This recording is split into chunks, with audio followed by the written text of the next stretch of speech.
தமிழுக்கும் தமிழர்களுக்கும் வணக்கம். உச்சக்கட்ட அடக்குமுறையில் திமுக பலியாகும் நாம் தமிழர் கட்சி. இந்த தகவல் குறித்து அந்த வீடியோல முழுமையா பார்க்க போறோம். வாங்க பார்க்கலாம். ஆட்சியில் இருக்கக்கூடிய திமுக எந்த கட்சியை சித்திரவதை பண்றாங்களோ இல்லையோ, நாம் தமிழர் கட்சியை அதிகமாகவே பண்றாங்க அப்படின்னே சொல்லலாம். உதாரணத்திற்கு நாம் தமிழர் கட்சியிலிருந்து ஒரு பொதுக்கூட்டம் போடணும் அப்படின்னு சொன்னா ஊருக்கு ஒதுக்குப்புறமாக கொடுக்கறதும், அதாவது சின்ன சந்து பொந்துகளை கொடுத்து நெரிசலை உண்டாக்கி காவலர்களை கடுப்பாக்குற மாதிரியான விஷயங்களை பண்றதும், அதற்கு அடுத்தபடியாக சீமான் மேலேயே பொதுக்கூட்டம் போட்டதற்காகவே வழக்குகளையும் பார்த்தீங்கன்னா போடுற அளவுக்கு திமுக கட்சி நாம் தமிழர் கட்சி மேல அழுத்தத்தை கொடுத்துட்டு வந்துட்டு இருக்காங்க.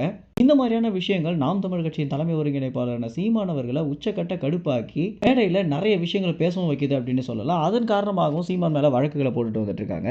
எதனால இவ்வளவு அடக்குமுறையை நாம் தமிழர் கட்சி மேல கொடுத்துட்டு இருக்காங்க திமுக அப்படின்ற ஒரு கேள்வியை சீமானுக்கு ஆதரவாளர்களாக இல்லாதவங்க கூட பாத்தீங்கன்னா அரசாங்கத்தை எதிர்த்து ட்விட்டர் வாயிலாகவும் இன்ஸ்டாகிராம் வாயிலாகவும் கேட்கக்கூடிய ஒரு சூழல் தான் தற்போது போயிட்டு இருக்கு. இந்த வகையில சீமான் அவர்கள் ஒரு கலந்தாய்வு கூட்டத்திற்கு வராரு அப்படின்னு தெரிஞ்சதுமே அந்த இடத்துல அந்த நாம் தமிழர் கட்சியோட நிர்வாகிகள் பாத்தீங்கன்னா கட் அவுட்டையும் பேனரையும் வச்சிருந்தாங்க. ஆனா சீமான் அவர்கள் வருவதற்கு முன்பாகவே அந்த கட் அவுட்டை கழட்டுறதும், அதற்கு பிறகு சீமான் அவர்கள் வருவதற்குள்ள ஏன் கட்டுறீங்க அப்படின்னு கேள்வி கேட்டதற்கு, உங்களுக்கு இவ்வளவு நேரம் தான் அனுமதி கொடுக்கப்பட்டிருக்கு அப்படின்னும், கட் அவுட் பேனர் வைக்கிறதுக்கு கூட அனுமதி நேரம்னு ஒன்று இருக்கா அப்படின்னு நாம் தமிழர் கட்சி நிர்வாகிகள் கேள்வி எழுப்பிய போது, எதா இருந்தாலும் நீங்க காவலர்களிடம் பேசிக்கங்க அப்படின்னு ஒரு சில நபர்கள் பேசியிருந்தது அப்படின்றது யாரோ அவங்களை தூண்டி விடுறாங்க அப்படின்றது மட்டும் இந்த ஒரு விஷயத்துல இருந்து தெரிய வருது.